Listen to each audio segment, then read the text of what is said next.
AM weather is made possible by grants from the Federal Aviation Administration. Hilton Hotels, America's business address. The Aircraft Owners and Pilots Association, the AOPA Air Safety Foundation, the National Business Aircraft Association, Phillips Petroleum Company, the United States Aircraft Insurance Group, the Gorman-Rupp Company, Combs Gates, and the Lawyer Pilots Bar Association.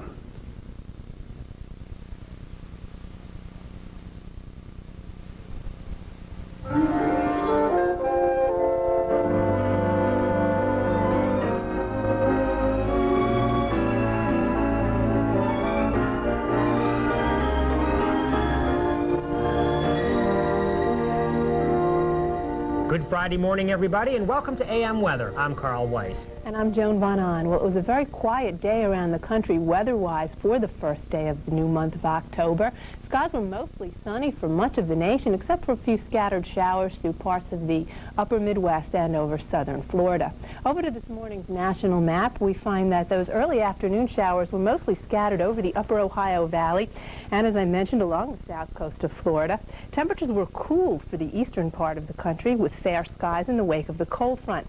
Afternoon highs mainly in the 50s and 60s from the northeast down to the mid-Atlantic region with 70s over the Carolinas. Now, the only precipitation of note in the east yesterday were a few flakes of snow at Ridgetop, West Virginia, and the showers and thunderstorms across southern Florida. About 1 inch of new rain fell yesterday at Key West, with about 1/2 inch of rain being picked up at Vero Beach. Now, by Thursday evening, some winter-like weather appeared in the north-central part of the country, with the cold front sinking rapidly out of Canada. The temperature at International Falls, Minnesota at 8 p.m. was 38 degrees with light snow falling. And Duluth, Minnesota had a thunderstorm which produced hail and snow during the afternoon hours. And after the thunderstorm had passed through, wind gusts of 70 miles per hour were reported. Now, behind the front, high winds were found through much of the Midwest yesterday with 30 to 40 miles per hour in most spots. But over 50-mile-per-hour winds were found through much of Minnesota and the eastern sections of South Dakota. This morning, we find a lot of precipitation and windy conditions still occurring with this low-pressure system over the Great Lakes and the Ohio Valley. A few thunderstorms through parts of the upper Midwest with snow falling across northwest Ontario. Some heavy rains behind the low through parts of upper Michigan and showers ahead of this system from the eastern lakes down into the Ohio Valley. But as we move back into the Plain States, temperatures are quite cool under high pressure, and these cool temperatures extend back into the high plains and northern Rockies as well. But out in the far west, it was a very hot day under fair skies, the hottest ever for the month of October in some spots. Temperatures reached the lower 90s through parts of western Washington. Records for October 1st included Fresno, California, with 100 degrees. Now, other records set yesterday not only broke the record for October 1st, but broke the record for the entire month of October. These were Olympia, Washington with 90 degrees, Seattle with 89, and Portland, Oregon with 92 degrees.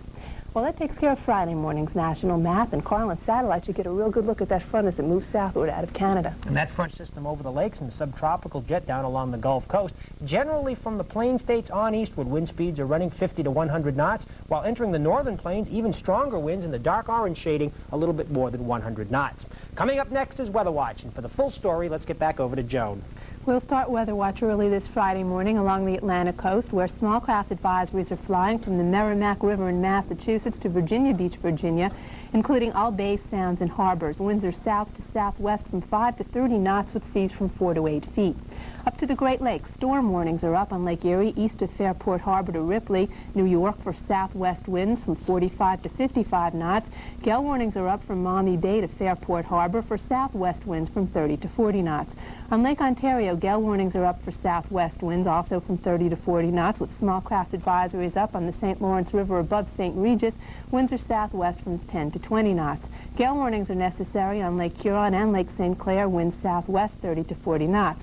On Lake Superior, storm warnings are up as far as Ontonagon, with gale warnings for the rest of the South Shore, Whitefish Bay, and the St. Mary's River. Gale warnings are also necessary on Lake Michigan. Thunderstorms may approach severe limits today and tonight through parts of the Great Lakes. Freeze warnings are up tonight in parts of Ohio, and frost and freeze advisories are necessary tonight in 9 states from Kentucky to Nebraska and Kansas. Lake wind advisories are up in northwestern Arkansas, the Texas Panhandle, and north central Texas today. Winds west to southwest from 5 to 15 miles per hour. Out to the west coast, small craft advisories are up in the Strait of Juan de Fuca. Small craft advisories are also necessary from Point Sal to Santa Rosa Island and San Francisco Bay. Winds range from northwest to southwest from 5 to 15 knots. That is Weather Watch and our program for today. Have a great weekend. Be sure and join us again bright and early on Monday morning.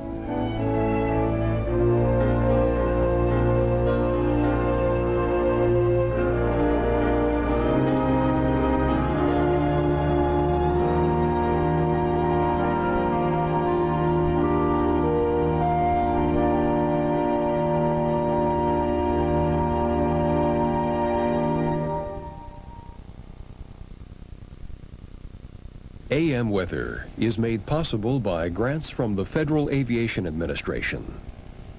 Hilton Hotels, America's business address. The Aircraft Owners and Pilots Association, the AOPA Air Safety Foundation, the National Business Aircraft Association, Phillips Petroleum Company, the United States Aircraft Insurance Group, the Gorman-Rupp Company, Combs Gates, and the Lawyer Pilots Bar Association.